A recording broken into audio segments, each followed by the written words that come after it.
বাংলাদেশে ঘুরে দাঁড়ায়, বাংলাদেশে সবসময় ঘুরে দাঁড়ায়।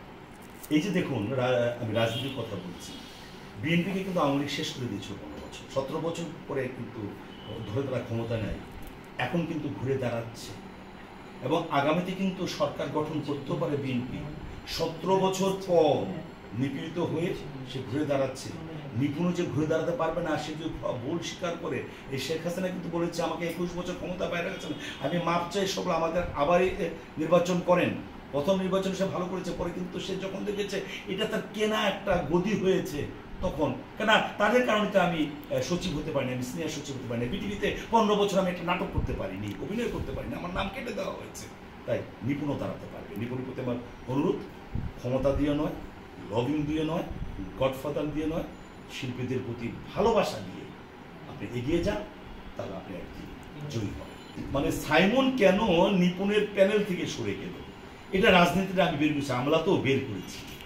নিপুণ যখন ডিপজল ভাইকে বলল যে আপনি হবেন সভাপতি এবং সাইমনকে বলল তুমি হবে সেক্রেটারি, কারণ জায়েদ হলো খুব বুদ্ধি, কুটবুদ্ধি চালা আছে, সে ভাবলো নিপুণকে তার লুক দিয়ে কথা, এবং নিপুণ যে এত দূর গিয়েছে ওই ইলেকশন সময় সাইমন কিন্তু অনেক ভূমিকা পালন করে, সাইমনের ব্রেন কিন্তু ভালো।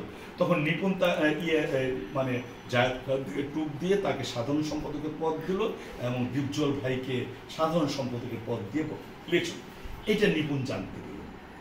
জানার পর সে সাইমনকে পেরানোর চেষ্টা করলো, পারলো না, সে আবার উল্টা ভূমিকায় গেল। সে গেল যে সে যোগাযোগ করলো ইয়ের সাথে, মানে মিশা সওদাগর ভাইয়ের সাথে, যে ভাই আপনি আমার সভাপতি হবেন, আমি সেক্রেটারি। মিশা সওদাগর ভাই গোপনে বলে, আমি জানি না সত্য কিনা, সেও রাজি হয়ে গেল। তখন একটা খেলা জমবে। নিপুণের সাথে রাজি হয়েছে? হ্যাঁ, রাজি হয়ে গেল, লোকে বলে। তখন দেখলো যায় যে না, যদি মিশা জায়গা ফাইটাররা ওদিকে যাবে তাহলে এখানে আমরা জিততে পারবো না। তখন সে বললো যে না, ভাই মানে ডিপজল ভাই সভাপতি, মিশা সওদাগর সেক্রেটারি। এটা মিশা তখন একটা ব্যাক মারলো যে না আমি সেক্রেটারি, আমি সভাপতি হইলে আমি সভাপতি। পরে সে সভাপতি, সেক্রেটারি হলো মানে ডিপজল ভাই, আর এই দিয়ে মানে কপাল ভাঙলো সাইমন।